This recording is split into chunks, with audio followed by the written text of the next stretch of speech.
നമുക്കിന്നൊരു beauty blender പരിചയപ്പെട്ടാലോ? എല്ലാവരുടെയും കയ്യിൽ കാണുന്ന ഒരു ബ്ലെൻഡറാണ് ഈ ഒരു ഷേപ്പ്. അതായത് ഇത് ചെറുതാണ്, ഇതിൻ്റെ വലിയ സൈസും ഉണ്ട്. ചെറുത് നോർമലി നമ്മൾ യൂസ് ചെയ്യുന്ന കണ്ണിനടിയിലൊക്കെ ഒന്ന് ബ്ലെൻഡ് ചെയ്യാൻ വേണ്ടിയിട്ടാണ് ഈ ചെറിയ സൈസ് യൂസ് ചെയ്യുന്നത്. ഈ ഒരു ഷേപ്പ് അല്ലാതെ വേറെ ഡിഫറെൻറ്റ് ടൈപ്പ് ഒരു ബ്ലെൻഡർ കാണിച്ചു തരട്ടെ. ഇതാണ് ആ ബ്ലെൻഡർ. ഓക്കെ, നോക്കി, ഇതിന് 4 സൈഡുണ്ട്. അതായത് 1, 2, തിരിച്ചു പിടിക്കുമ്പം 3, 4, 4 സൈഡുണ്ട് ഈ ബ്ലെൻഡറിന്. ഇത് നമ്മളെ ഹെൽപ്പ് ചെയ്യുന്നതെന്ന് വെച്ചിട്ടുണ്ടെങ്കിൽ ഒരു സൈഡും കൊണ്ട് നമുക്കിപ്പം കൺസീലർ അപ്ലൈ ചെയ്യുവാണെങ്കിൽ തിരിച്ച് ഓപ്പോസിറ്റ് സൈഡും കൊണ്ട് നമുക്ക് ഫൗണ്ടേഷൻ ബ്ലെൻഡ് ചെയ്യാം.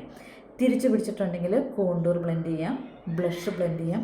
അപ്പോൾ എന്താണെന്ന് വെച്ചിട്ടുണ്ടെങ്കിൽ ഇതൊന്നും തമ്മിൽ അങ്ങോട്ടും ഇങ്ങോട്ടും മിക്സ് ആവുന്നില്ല.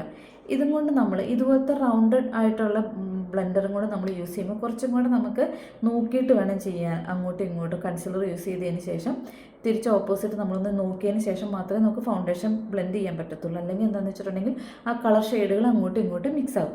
ഇതാകുമ്പോൾ നമുക്ക് കുറച്ചും കൂടി ഈസിയാണ്. ഓരോ സൈഡുകൾ കൊടുത്തിട്ടുള്ളതുകൊണ്ട് ആ മിക്സിങ് ഒരു കാരണവശാലും നടക്കില്ല. അപ്പോൾ ഈസി ആയിട്ട് നമുക്കിതിനെ ബ്ലെൻഡ് ചെയ്തെടുക്കാൻ പറ്റും.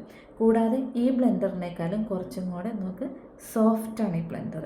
ഓക്കെ, അപ്പം ഈ ബ്ലെൻഡറിൻ്റെ ലിങ്ക് വേണമെങ്കിൽ ബ്രാൻഡ് ഏതാണെന്നൊക്കെ അറിയണമെങ്കിൽ താഴെ കമൻറ്റ് ചെയ്താൽ മതിയേ. ബൈ.